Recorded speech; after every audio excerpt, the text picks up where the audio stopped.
moving on to Sony. This is probably the company that gets the most guff from the general populace, not, the casual or just hardcore. For some reason, this console seems to get the most guff, and I really don't understand why. Having a PS3, I've been able to play around with it for a while, and for the most part, everything works.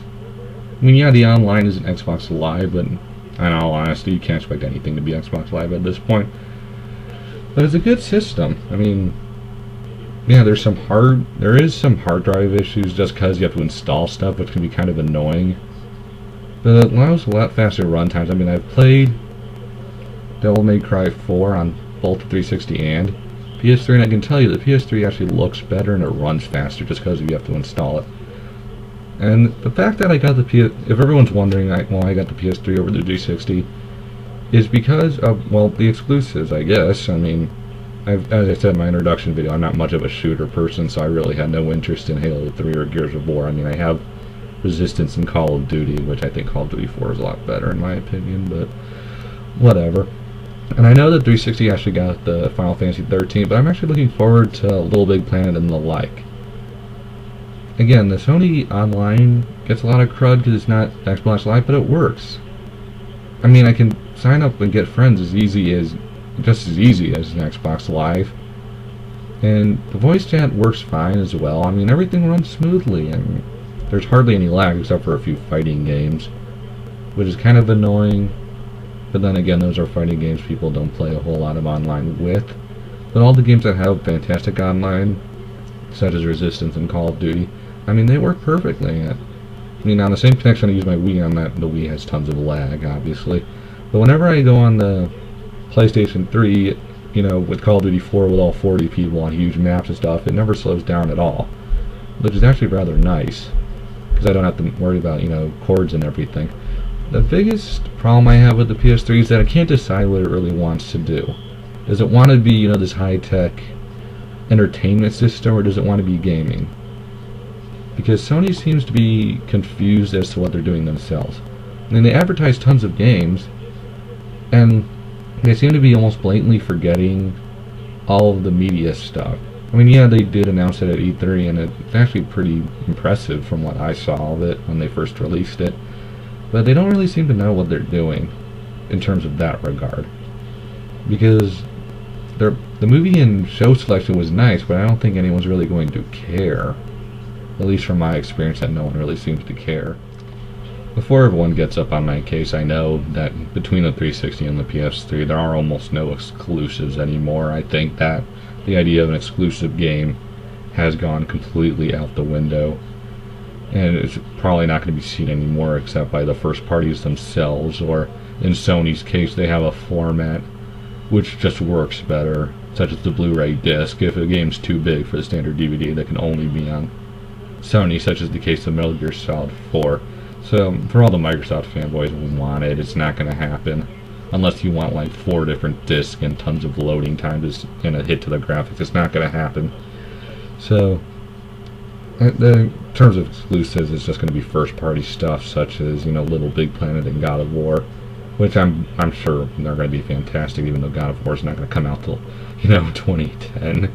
But hopefully he'll, still be good.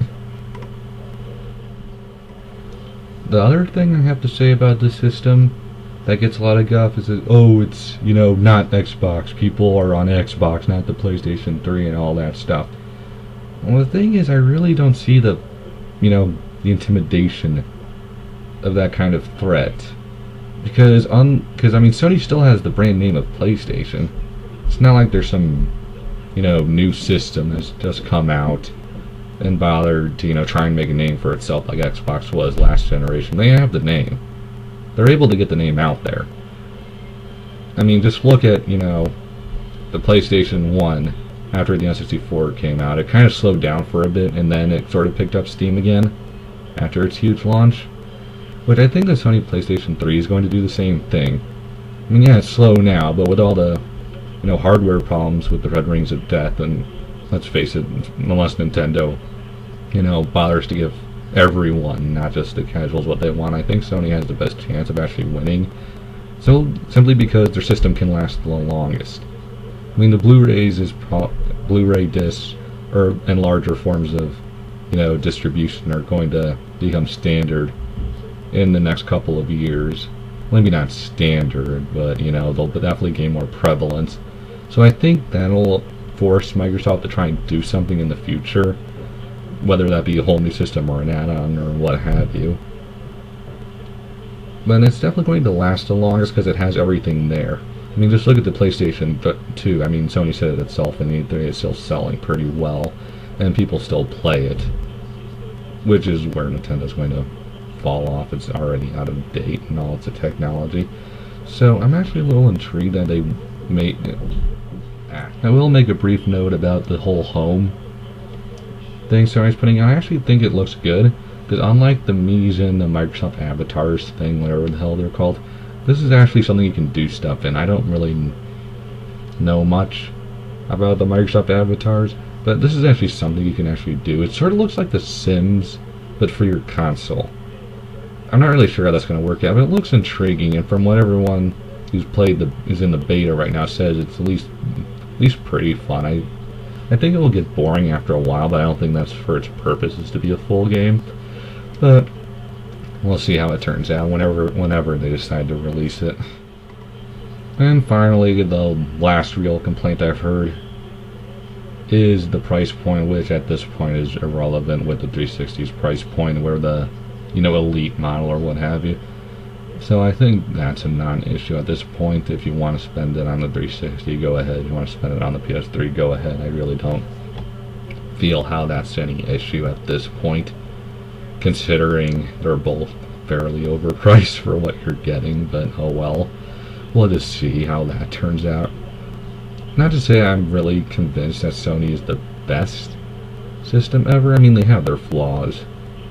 I mean, they still can't hold any exclusives as shown by the Grand Theft Auto 4 and the Final Fantasy 13 Fallout.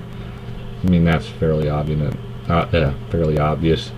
They're not going to be able to keep any exclusives anymore except for first party, unless Sony really blows Microsoft off the water in the near future. So I really feel, at least in my opinion, that this whole war is kind of irrelevant, considering you're just kind of going what you want. So I think Sony has the best chance to really be #1 unless Nintendo picks it up. But not to say that I really don't think it matters, because I think all the systems are going to do well. So I think Sony's fairly safe in that terms of that position. But whatever you want to call that, just as long as they don't pull a Saturn and just try and do stuff that makes no sense.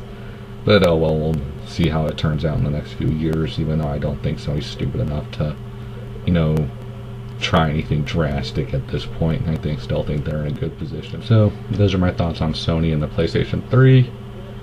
I really didn't have a whole lot to say, because I still, like I said before, I still think they're in a fairly good position. But we'll see how it turns out. Microsoft is next.